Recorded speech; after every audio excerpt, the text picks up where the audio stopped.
So name some symptoms that medical marijuana can help with. Well, of course, the reason why the whole industry was founded was really had to do a lot with the AIDS, the, basically the influx of AIDS in the early 90s, um, the having to go through their different symptoms that they have to focus on every day, appetite being the major one.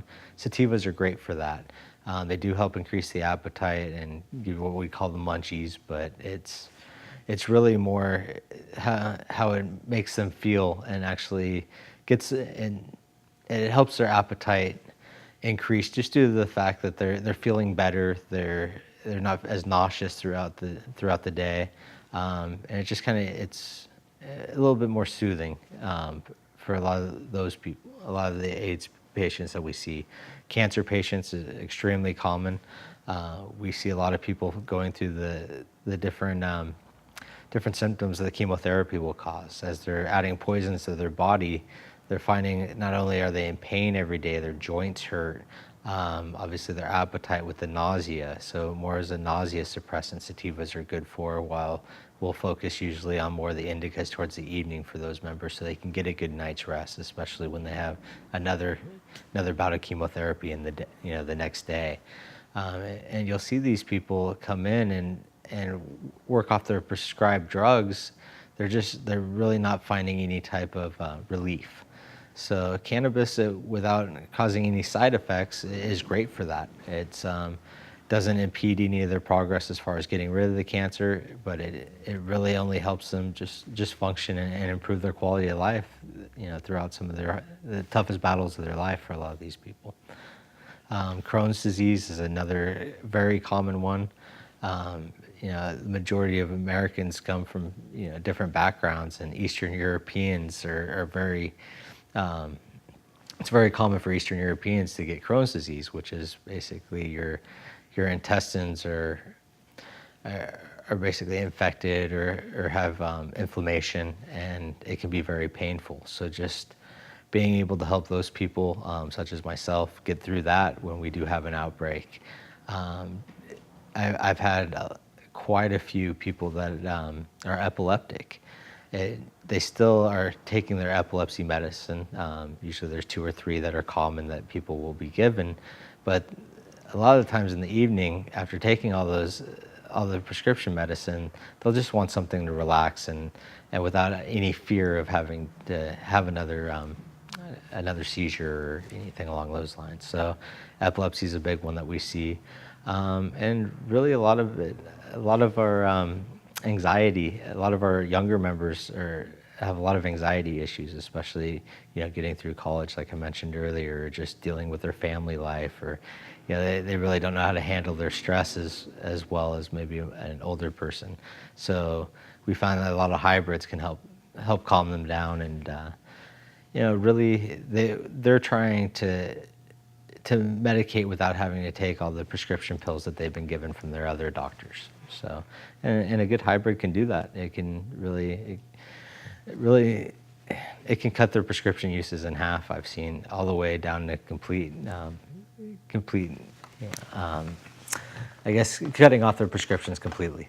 Well, that leads us to the next question, which is what kind of pharmaceuticals could be replaced or reduced by using medical? Basically, any of your opiates can really be replaced. There really is no medicinal value as far as how it helps your body when you're given different opiates, other than more of the pain relieving fact.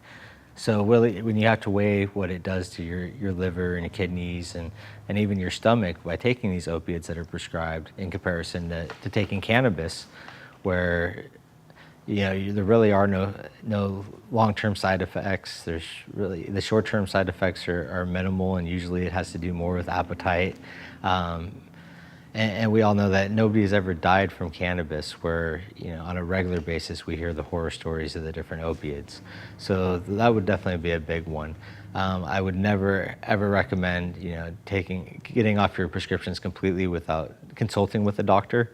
But a lot of the doctors now, especially in California, have noticed the results from cannabis, and they've seen where people have been able to not take the Vicodins that they were prescribed for the broken arm and medicate. I currently have a member now who he's got a broken thumb, hasn't taken a pill of his Vicodin and has just replaced it with some really strong OGs, and it helps him sleep, helps him get through his day without having to focus on that pain, and it just really it's just amazing that you can replace a lot of these different opiates just by taking by medicating with the plant.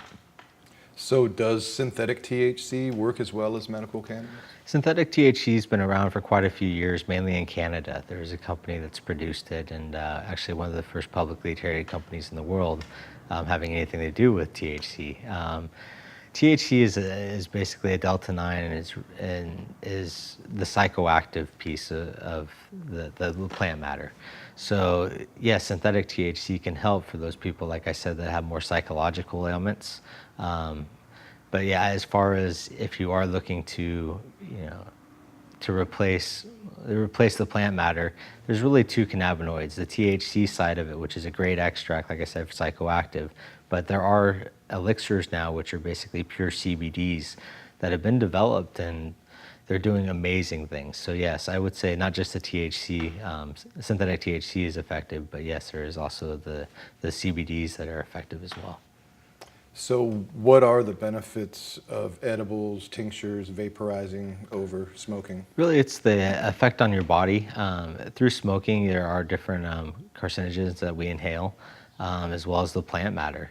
When you medicate with an edible, for instance, the cannabinoids have been extracted out of the plant matter. So really, you're eating, just the sugars or whatever else is made with that edible, and you're still getting all the effects that you would by smoking without any inhalation or any effects on your lungs. It's great for people that need to medicate, that do have cancer, lung cancer, for instance, or emphysema, or I've been longtime smokers that just really they can't, their bodies just can't handle it any longer. And tinctures are another way. It's really just a liquid edible.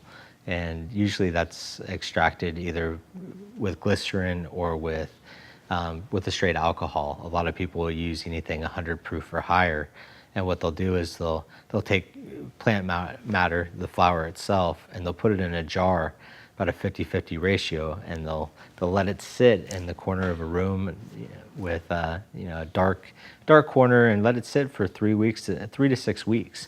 Just depending on the amount of alcohol used or the amount of plant matter.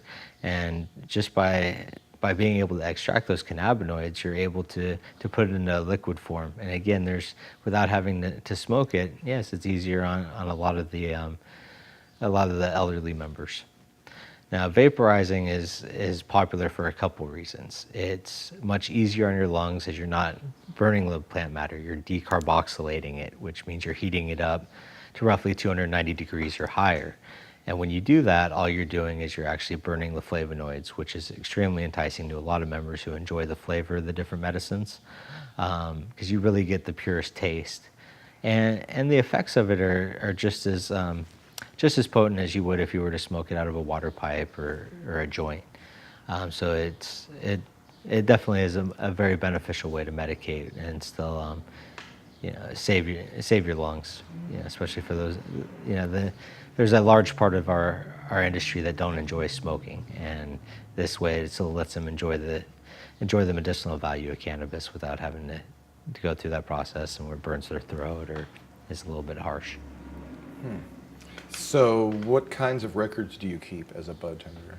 As a bud tender, obviously of each transaction, we try to keep a list of what the previous strains they've donated for. That way we're able to see what they've had in the past, get their feedback, and ask them on every visit. Okay, last time you were here, you got let's see, the mango, and you've got the OG Kush, or the kryptonite OG, or whatever it may be. We can actually take those records, we can understand what they like and what was effective. Maybe they tell us that the mango was more effective than the kryptonite. So now we can decide that, okay, this person is going to be more of a sativa fan. It's better for the way that they need to function throughout the day. Just because a heavier indica is great for one member, it can be way too much for another member to handle. Somebody who hasn't had as much experience smoking, somebody who have that feel of constant control of their body. So sometimes those indicas can just be a little bit too much for somebody and make them feel uneasy. So is there a protocol with how you deal with patients? Yeah, I would say the average shop, basically the way it works is you'd come in and you would sign in, and once the member has become a member of the collective, and their first time, yeah, there's a protocol. We always go through and try to get as much out of them as they feel comfortable giving to us. A lot of people will try to keep a lot of their ailments to themselves. They don't want to sound like complainers or whiners. And we're not doctors, so we don't expect a full disclosure from the members. But what we do hope is that they'll feel comfortable enough with us to allow us to help them out to the best of our ability. So the average protocol is usually, we'll go through our average spiel about the average donation for the shop, how everything's laid out, where the indicas, sativas, hybrids are, our edibles that we carry, any other alternative means of medicating, such as tinctures, or, vaporizing pens, anything that we have that kind of sets us apart from the other collectives, and we feel that might help them. It's the same protocol for every member that comes in. We always start by asking, how they heard about us. And we have them fill out the intake form. The intake form will let us know, obviously, their basic information, give us a chance to view their doctor's recommendation, as well as verify it and make sure it is a valid recommendation. The next thing we do is we have them join our membership, or fill out our membership form. And with that, it allows us to be able to work with them as a collective or a co-op. And once they're back and have that completed, we move them into what we call the bud room. And in the bud room, it has all of our different products. And so we'll give them a full tour. We'll let them know where we keep all of our indicas, sativas, hybrids, how to differentiate from the three different types of strains. And then we also give them an option to take a look at any of our edibles, ask questions, tinctures, and alternative remedies that we do carry as well, such as the vape pens, tinctures, and other drinks and things that are available to them. Then once we go through that, we kind of work the way that we let them know how the donations work. What we do is, as a collective, we have cultivating members, as well as we have members that don't have the opportunity to cultivate themselves. So their role in the collective is to reimburse the shop for not only its overhead acting as a nonprofit, but you still have to reimburse the cultivators and the time, energy that's put into developing the strains. So after we go through that, then it's really up to us to ask the questions that are going to allow us to help them. And it's up to the members to be as open and forthcoming as they feel comfortable with their first meeting. Usually it will take more than one meeting to kind of break that guard down. We work a little bit differently in the shops that I associate with, and the fact that we do ask the questions to, what are your ailments? What brings you in? Have you tried medicinal cannabis before? Is this your first time at a shop? Trying to uncover the fact that we need to find out if it's their very first time, then maybe we need to find a strain that isn't going to be as it won't be as psychedelic, or maybe as overwhelming as some of the others. So for us, it's important to start them off slow, maybe have them try a couple different grams is how, the most common, is the smallest amount usually you'll see at a shop, a single gram of an ounce. And then they'll try the different strains, and then we ask for their feedback. So the second meeting is a little bit more open. They let us know how each strain affected them that day or that evening. And then with that feedback, it also lets them feel like they're a part of this. And that's really the overall goal. That as a member of our collective, we want them to understand that we're looking to try to get the best strains for them, as well as the other members of the collective. So that feedback is crucial. And that's really the protocol that you'll see on a daily basis at any of the collectives that I work with. So you mostly determine what strains a patient might want to try through interviewing them or checking the records beforehand? Really, it's through a casual interview process. Really just asking the questions. Are you having problems sleeping? Is pain an issue? Is appetite an issue? Is it going to be more for headaches or migraines? And really trying to avoid strains that we think might actually be more of a detriment than a help. So, I know that if I have somebody that's having a really hard time, with depression, I really don't want to give them a heavy indica. What it will do is it can actually trigger different parts of the brain to make them more depressed, and that's the last thing we want to do. Obviously, it's with any medicine, it's important to get feedback from the person who's actually utilizing it and adjust based off of their needs. So how do you grade cannabis? I grade it based on a couple different criterias. The way it was grown is important just due to the fact that smell is a huge part of it for a lot of members, as well as it is for myself. I know through smell, I also know how it's going to taste. Visually, I want to make sure that the trichomes are fully amber. They've had a chance to color out. What that means is they've actually gone through their full life cycle. I also grade it based off of the consistency and the texture of it, the denseness. If it's really airy and fluffy like a lot of sativas are, I know a lot of the times it can be the strain, or it can be that it wasn't grown well indoors. There was no CO2 used. It was probably maybe too many plants under one light, and just it might have gone through its complete life cycle, but it never had the environment to really make it as optimally potent as possible. So you can determine all of that just by looking at it or smelling it? Yeah, through having the opportunity to work with so many different types of strains, I can tell a strain that's been growing to its full life cycle. I can tell, based off of I can tell you how much light it's getting. I can tell if somebody is giving it, using a 600 watt light for 12 plants in comparison to a 1,000 watt light with 4 plants. You can tell based off of just really the consistency of the strain, all the way from the very top, or known as the colas of the buds, all the way down to the bottom, just based off of the look. So what do you look for in good medicine? Well, it's I'm looking for more of a frosty type color. I'm looking for something that hasn't been burned by light, so there are no brown edges on the leaves. I'm looking for something that's been cured correctly. With that, the smell, the color, as well as the taste will come out, which is why it's important to try all the medicine that you are distributing out to your collective members. So it's important for a bud tender to be able to tell whether the cannabis is grown indoors or outdoors just by looking at it? It is, just due to the fact that it's become a big part of the business, that outdoor medicine is more prominent in Northern California, where you have more of the agricultural type philosophies where you want it grown outdoor, all organically in soil.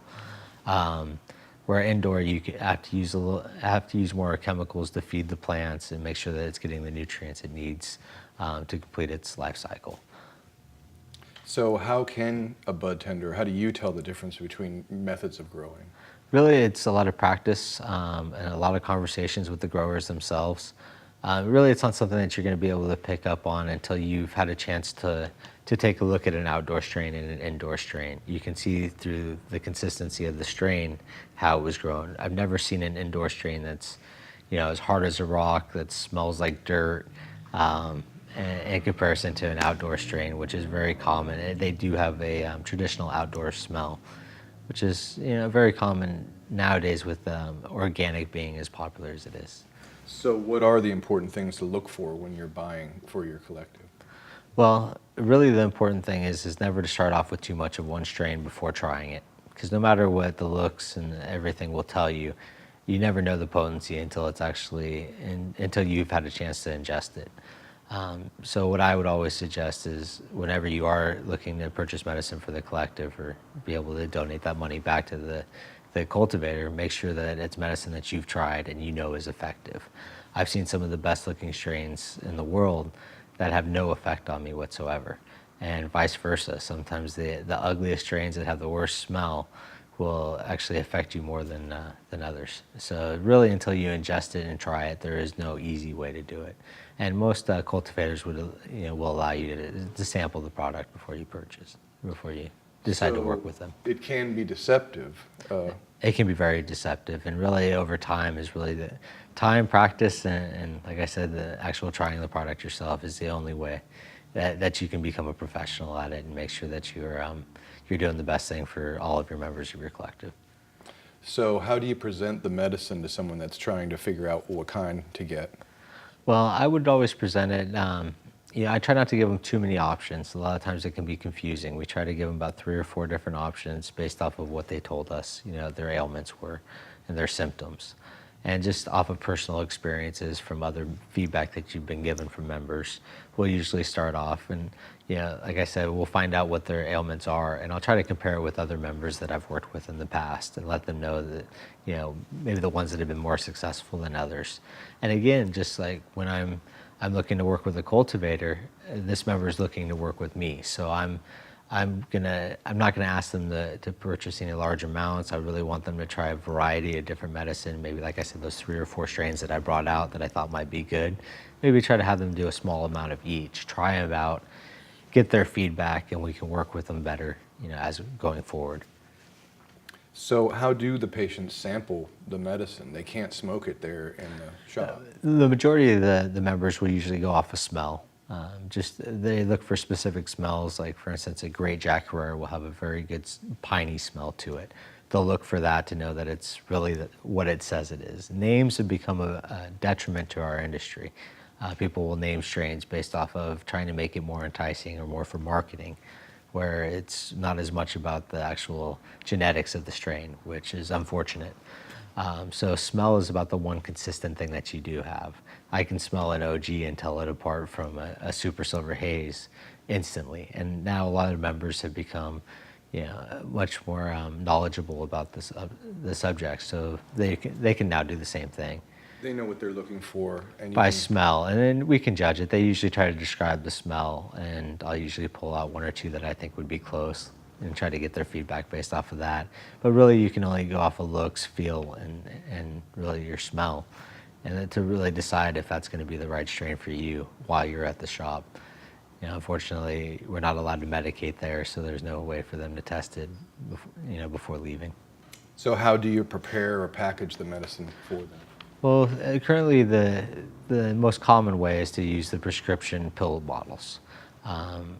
Unfortunately, it gets a little bit environmentally unfriendly as far as the amount of pill bottles that get distributed throughout the day. But really, it's the safest and cleanest way to distribute the medicine, and it's usually weighed out, like I said, based off of a gram, all the way up to eighths. Eighths are probably the most common purchase point for a lot of the members. It gives them a chance to get a little bit extra for their money. So how do you prepare for a robbery? With any collective, it's always on your mind. You have a product that's enticing for a lot of people, and the myth of our industry is that there's a lot of cash on hand, which really isn't the case. A lot of the times, an average shop will only have enough for that day. So how I prepare for it is I make sure the staff always understands to remain calm, give whoever it is whatever they're looking for, not to resist in any way. Give them what they need. It's only medicine, it's only money. And the collective can group together with the members to recoup that. So my goal every day is never to keep more than a day's worth of strains available on the shelf. And understand the protocol, make sure that you have a good community relations with the police force, as well as your neighbors, to be able to look at any of their cameras they have. And for me, I make sure that the cameras are always on, we're always watching them and trying to stay diligent, making sure that we're not putting ourselves in any bad situations. Have you prevented a robbery? We've had people that have come in and they look suspicious, and I think just due to the fact that we're diligent, we don't have much on hand, and we never try to have a big show of all of our medicine and show that we have pounds and pounds and pounds of it. And I think trying to stay humble and like I said, not having any more than a day's worth is a great way to prevent a robbery. And anybody who was thinking about that, they'd probably want to go to one of the bigger shops that put on more of the dog and pony show. So what do you do if you're robbed? Really, you do what any other business would do. Like I said, you would give over the money or the medicine, whatever's on hand, comply 100%, and then file a police report. You do what you would normally do as any business. So generally, what's the security protocol for when the police come into the shop? Well, the police know that we're here. We've had conversations with them, and in any area, you'd be naive not to think that the police don't know you're there. So really, it's letting them know that you have all of your paperwork that's necessary from the state. You follow all the Attorney General guidelines. You are a legitimate business to the state by having your seller's permit and paying taxes. And from there, you expect to be handled just like any other business that would be robbed. You'd want them to check your cameras, and I'd be more than happy to go through and show them anything that had transpired through the day or anything that might have been suspicious activity previous to that. But it should definitely be handled as any other business would be. So what is the general security protocol for a raid? Well, with a raid, it's a little bit different. These are, law enforcement professionals that we trust to protect us. So really, it's, again, making sure that you're doing everything in compliance. Every day when you open the shop, making sure that, everything is visible, such as your seller's permit, your business license, if applicable, and all of your nonprofit corporation paperwork is all set up as well. Your nonprofit association paperwork is available and being able to be viewed by any law enforcement agencies. Other than that, just complying, answering the questions that they need, and making sure that you're doing everything on the up and up to where you can feel proud to say, hey, I'm running a legitimate organization. So do you have to be a patient to be a bud tender? Yes, you do. Anytime that you are dealing with the medicine or around the medicine, I personally would require it. Legally, to be inside the collective within the bud room, yes, you need to be a member of the collective, and in order to do that, you have to be a patient.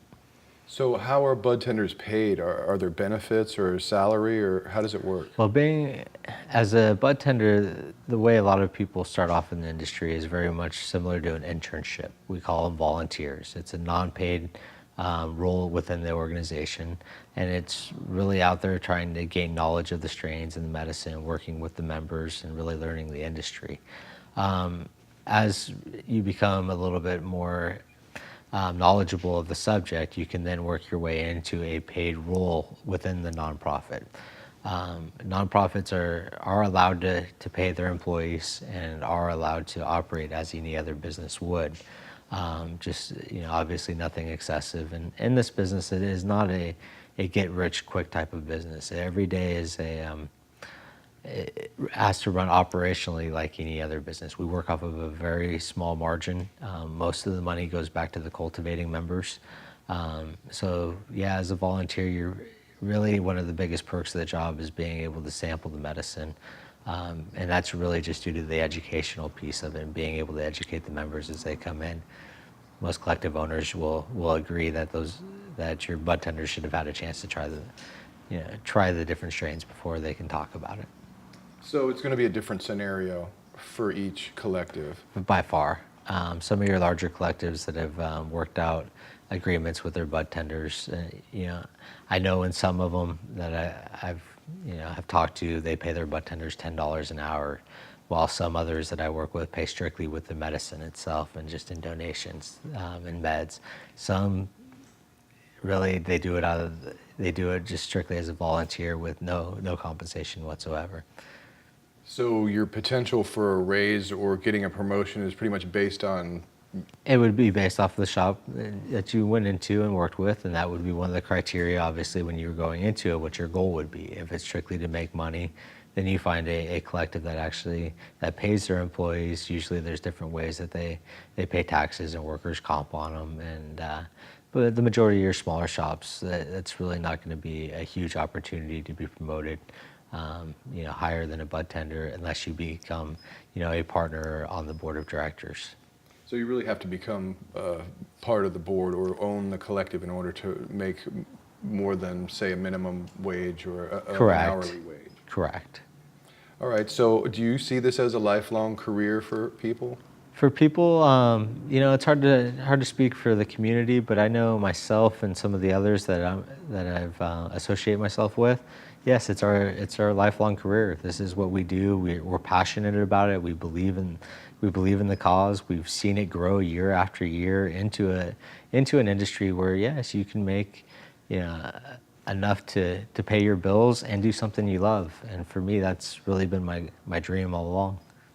So any additional strategies or thoughts you have for those who are trying to get into the industry? Really, the biggest strategy I would say is do it because you love it. You can work in any industry out there. You can choose to take whatever path you decide, but just know in this business, it's not about the money. It can't be about the money because it's really not there. The millions of dollars, those days are gone. This isn't the Wild West any longer. It's an extremely competitive business where you need to stay compassionate at all times. The members are very diligent in the fact that they will monitor your relationships with how you treat them and the other members. They do it on larger websites with reviews. And it's really, if I was going to strategically place myself in the industry, I would look for a business that might be able to support some of the collectives that are out there, maybe more of a peripheral business. If opening a collective is your dream and it's your goal, then I would say move forward with it because for me, it's a dream job. I get to do something I enjoy every day. I never wake up dreading going to work. So to say that it's worth it.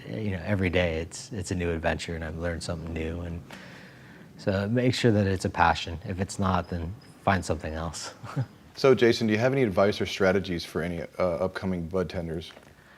For upcoming bud tenders, I would definitely take a look at the different options available to you in your communities. It's important that you understand the way a collective works in your area, following their own specific city or county laws. And just really become a member of that collective. I think it's important that you go in and you treat everybody with respect at all times.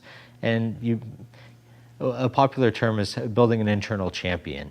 I know that the majority of the people that I've worked with and allowed to come into our organization as a volunteer or a bud tender, they've been members previously and they've gotten to build a rapport with either myself or another member of our collective. Through that, it allows us to maybe trust you a little bit more and allow another member, to come in and work behind the desk. It's a very challenging job in the fact that you must be passionate about it. You must want to learn about the strains every day and continue to improve yourself in the industry. There's opportunities available. Just make sure that you're always trying to do things and be compliant with the state and federal guidelines that are out there. Making sure that you're never putting yourself in harm's way or in jeopardy. Jason, I wanted to thank you for being on Careers in Cannabis, and we'd love to have you back sometime soon. Well, it's definitely a pleasure, Bob. Always nice to talk about the subject, and hopefully we'll get some great bud tenders out there. Right on.